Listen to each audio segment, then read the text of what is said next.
yeah.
Okay. You're all set? All right. Three times. All right. Welcome, everybody, to the May 14th Redevelopment Agency meeting. All board members are present, with the exception of Board Member Myers, who's asked to be excused. We will begin with the Pledge of Allegiance, and Vice Chair White, if you would lead us in the pledge. Please rise if you are able. Repeat after me. I pledge allegiance to the flag of the United States of America and to the republic for which it stands, one nation, under God, indivisible, with liberty and justice for all. Sorry, we got started a little early. Oh, I'm sorry. Yeah. Okay, thank you very much. At this time, we will have a moment of silence.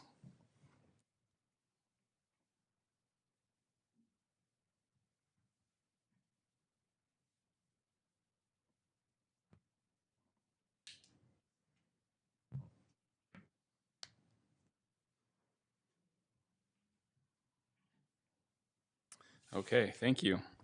I think there's some or at least one acknowledgement, Council Member or Board Member Chaburka. Oh yeah, I just wanted to acknowledge that this month is Asian American and Pacific Islander Heritage Month, and to celebrate those communities and acknowledge them. Thank you. Any other acknowledgements from the board? We have our first. We have our first Twilight concert coming up starting Thursday, so summer's here. Summer's here. Awesome. Okay, terrific. Next up, we have approval of minutes from the special meeting of April 23rd, 2024. Board Member Chaburka. Yes, Chair, I've read those minutes and they're accurate to my recollection, and I motion that we approve the minutes. Second. We have a motion from Board Member Chaburka and a second from Board Member Blair to approve the minutes. This is a voice vote. All in favor? Aye. Any opposed? All right, that passes. No, not yet. Okay, and now we will invite Justin Sorensen, our controller for Management Services, to come up and present on the proposed fiscal year 2024-2025 budget for the RDA. Thank you, Chair and board members. It's a pleasure to be here with you tonight to go over the proposed budget for the redevelopment agency. Thank you for the opportunity to come before you tonight. This is a first time for me with the RDA, so bear with me. Last week, the mayor presented the city budget, and as part of that, our budget process, we have two separate budgets with our redevelopment agency and municipal building authority. This is the proposed budget for the redevelopment agency for next fiscal year. Here's a graphical representation of the change between fiscal year 24 and fiscal year 25 of the revenues, both the tax revenues and also the other revenues. You can see there's a pretty big increase in other revenues for fiscal year 25. A large portion of that is the new debt that the continental area has taken on for the Wonder Block. And so that increase, as well as some other transfers in, has increased those other revenues a decent amount for next year. So here's a list of all the current areas in the redevelopment agency. Try to make a point of a couple of those. You can see the tax increment that we're proposing for the budget for next year as opposed to fiscal year 24. There is no areas there's two areas that will be expiring during the year next year. Both Fairmount and Lincoln both expired at the end of calendar year 2024. So this will be the last year that they will be in the budget for the RDA. And both of those are haircut districts, so 100% of those revenues go to the CBD area for the debt repayment.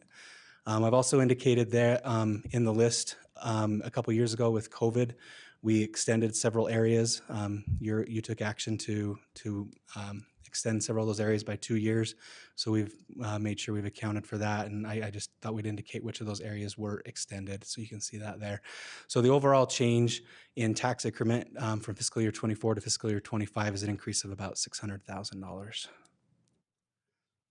Again, the two districts that are expiring during fiscal year 25 are Fairmount and Lincoln. Those two areas are both haircut districts where 100% of their increment, again, is used to help support the recreation center debt. And so the amount that will go, that 1.5 million will go from those two areas into the CBD mall, be transferred into the CBD mall area.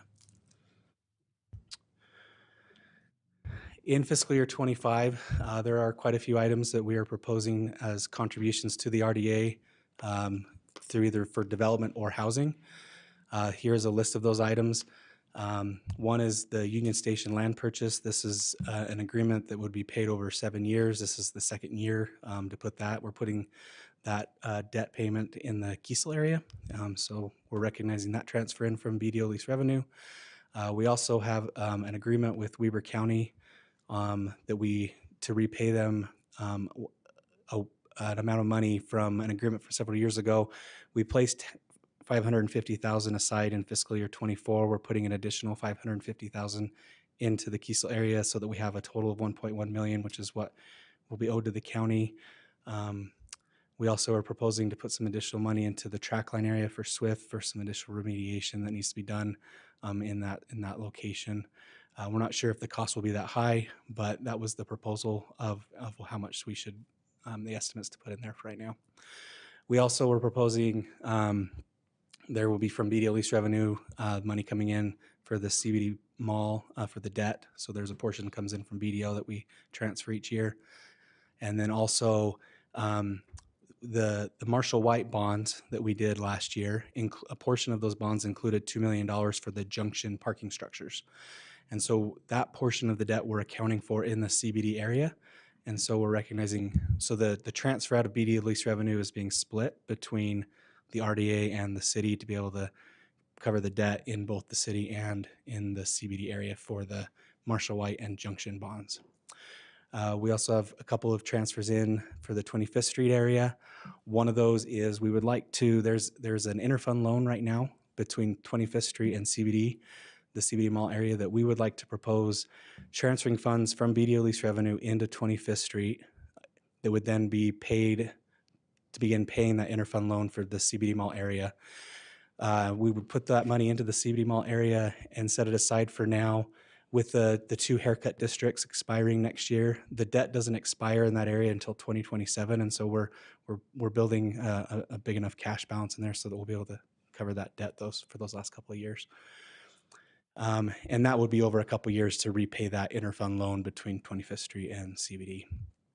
The other one, 25th Street, is a loan payment to Golden West Credit Union for the St. Anne's property.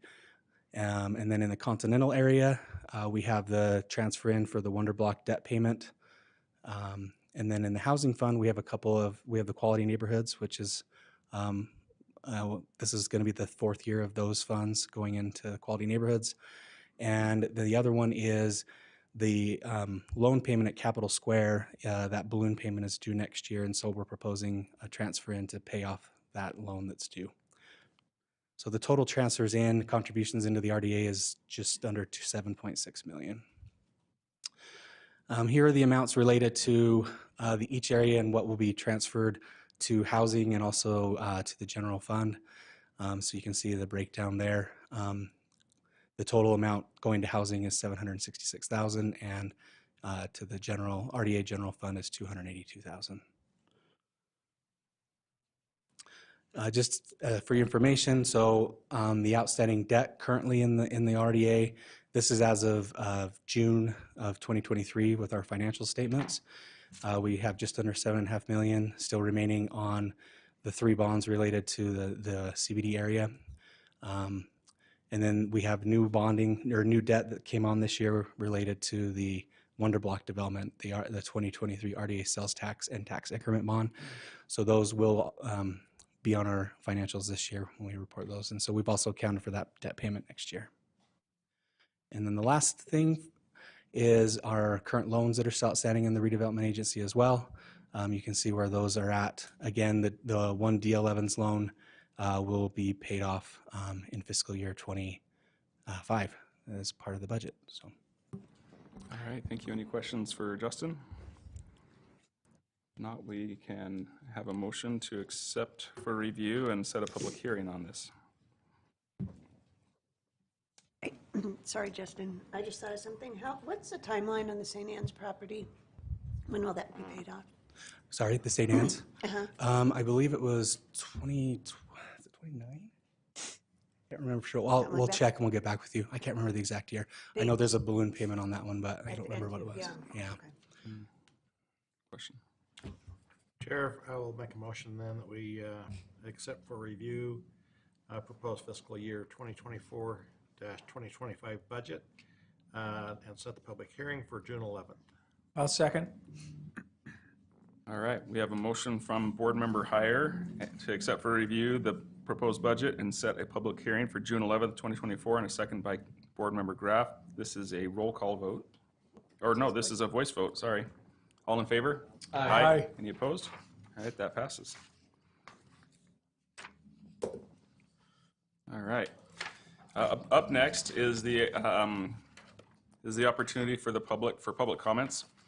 This will be the only opportunity tonight for public comments. And so if you'd like to address the board on any topic, please step to the podium and state your name and limit your comments to 3 minutes. And also, if you're online, go ahead and raise your hand, and we will get to you at that time as well.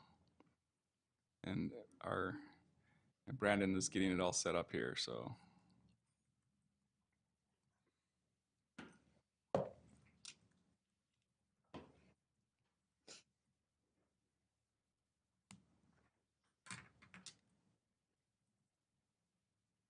Welcome. Good evening, Teresa Bramwell. I don't know what to talk about, so I'll talk about this. This is something that I think has gone on in Ogden for a very long time and continues to go on. Makes things a little unfair for specific people. Gatekeeping. The activity of controlling and usually limiting access to something.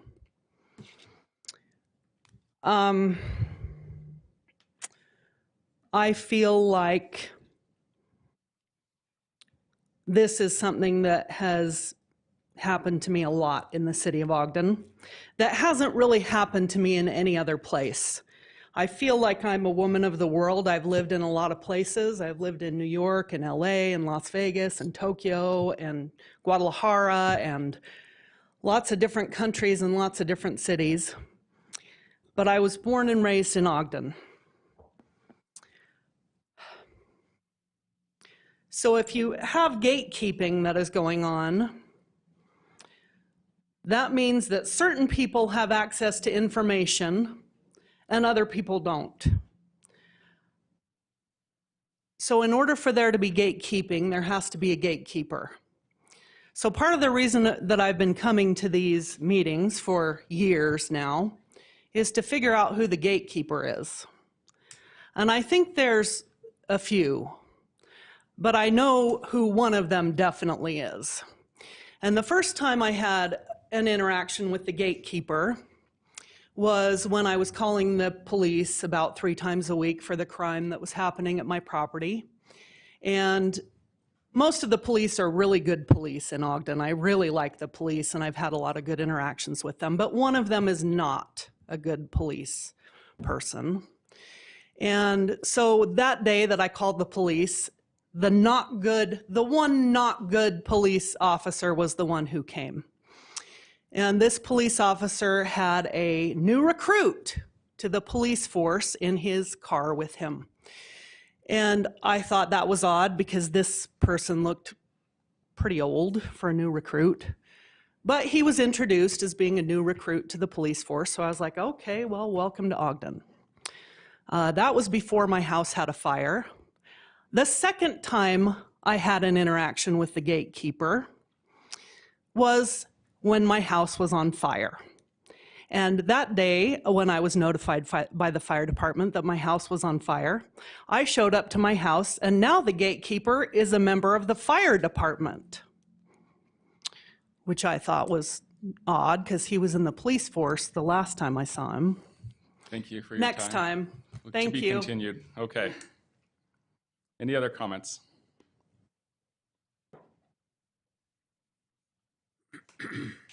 Linda Sanchez. I know you guys are reviewing a lot of budgets, and I heard in the work session there's a 3%. I just want to bring to your attention, we have a lot of elderly people that live in the community.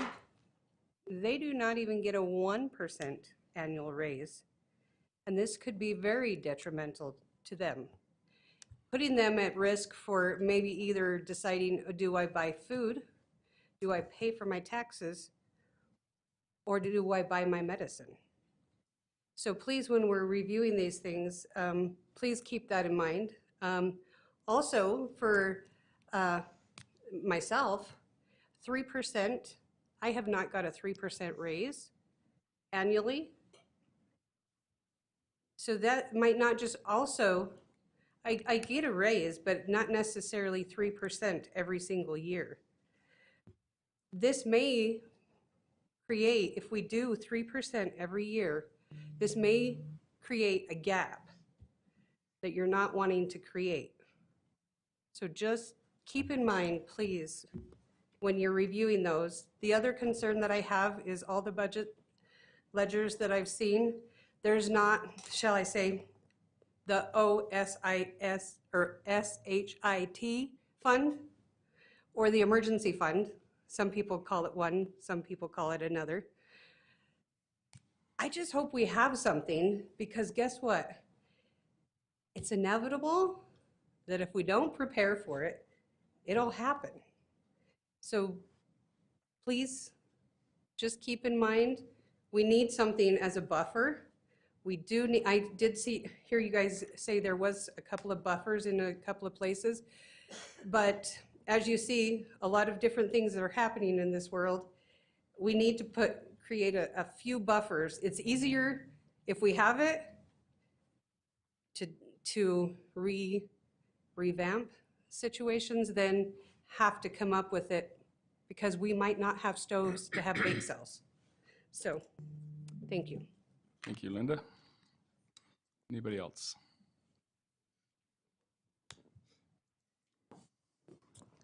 Okay. I think I can answer the 3%. There was a 1% increase proposed with the property tax. 3% was, well, I guess we were talking about a 4% increase in wages in the area and a 3% inflation. And so the differential is a 1%, which is why that's potentially being proposed as a tax on property taxes, not necessarily 1% of somebody's income, but on the property tax. And then as far as the reserve for maybe I can ask Mara to just kind of dive into that a little bit, but the city does have a reserve balance as a rainy day fund, and there's state requirements that we maintain a certain level, and comment where we are on that. Yep. Just a quick comment on that. There's a minimum of 5% of our total budget and a maximum of 35% under state law, and so we're trying to maintain about a 20% balance, which, just for perspective, it covers about 3 months of wages. That's one way to look at that. Yeah. For example, so it is our emergency fund, or if there were a catastrophic event at a city facility, it might cover one building or something. However you look at it. But. Sure. And we haven't always been there as a city. We haven't. We've So made great strides over the last 20 years. Yeah, of absolutely. getting to this point of having a 20%. Yeah, we were kind of barely above the state minimum for a long time, and then really worked hard to set that aside in the budget over the last decade. All right. With that, any comment? Excuse the mayor. He was speaking at a aeronautical consortium thing at 6 o'clock, and he was going to try and make it here. So, but Mayor, welcome. We're glad that you're here. Any comments from the executive director from you? No additional comments. Thank you. Okay. And from board members, additional comments? Okay. I would accept a motion to adjourn. Motion to adjourn. Second. Motion by board member Heyer, second by board member Chiburka. All in favor? Aye. Aye. Okay. Any opposed? None? Okay. So we are adjourned briefly while we set up for our next meeting, the Special Municipal Building Authority.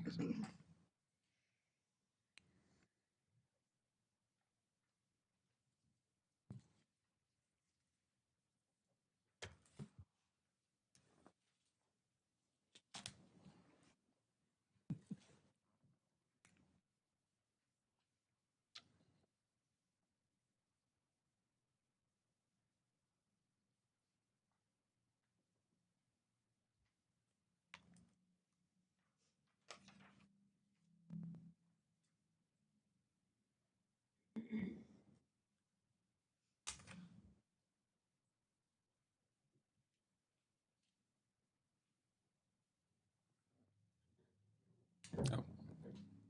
Was that a thumbs up or a? Okay. So I wasn't sure if it was the glasses or, yeah. Okay, good deal. Welcome to the Special Municipal Building Authority meeting of May 14th, 2024. All trustees are present with the exception of Trustee Myers, who's asked to be excused. We'll start with the approval of minutes from the special meeting of April 23rd, 2024. Trustee Graff. Chair, I've reviewed those, and to the best of my recollection, they're accurate. Would you like to motion? I'd motion All right. to accept them. All right. Second. Motion by Trustee Graff, second by Trustee Chiburka to accept the minutes. This is a voice vote. All in favor? Aye. Aye. Any opposed? That passes. Okay, welcome back, Justin Sorensen. We'll have a report from Justin on the proposed fiscal year 2024-2025 budget.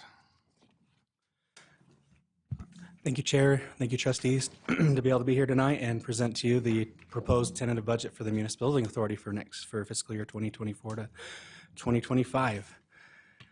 Just as a reminder, this fund we use to cover the debt related to any city facilities, depending on how we bond for those facilities. And we now have a facility that we're currently building at Wonder Block, the parking structure. And so we will be accounting for that, both the construction and the debt in this fund. The construction amount was already done through an earlier budget action to recognize the $60 million that will be used to build the parking structures there on the Wonder Block area. And then for next fiscal year, we are proposing to budget for the debt payments that will begin. These are interest only at this point. So the change in the budget from 5,000 to the 3.6 million is to be able to cover the debt payments associated with both the MBA lease revenue bond that we did, which is the majority of that debt. And then there was also a portion of the 2023 RDA sales tax that we put in to the MBA as well, a total of 5 million. So that portion of that debt is also included in this payment as well. So the overall change is an increase of 3.6 million for this fund. And I request tonight that you accept for review and set the public hearing for the proposed budget for the Municipal Building Authority. Thank you, Justin. Any questions for Justin at this point? If not, a motion to adopt, or not adopt, but accept for review.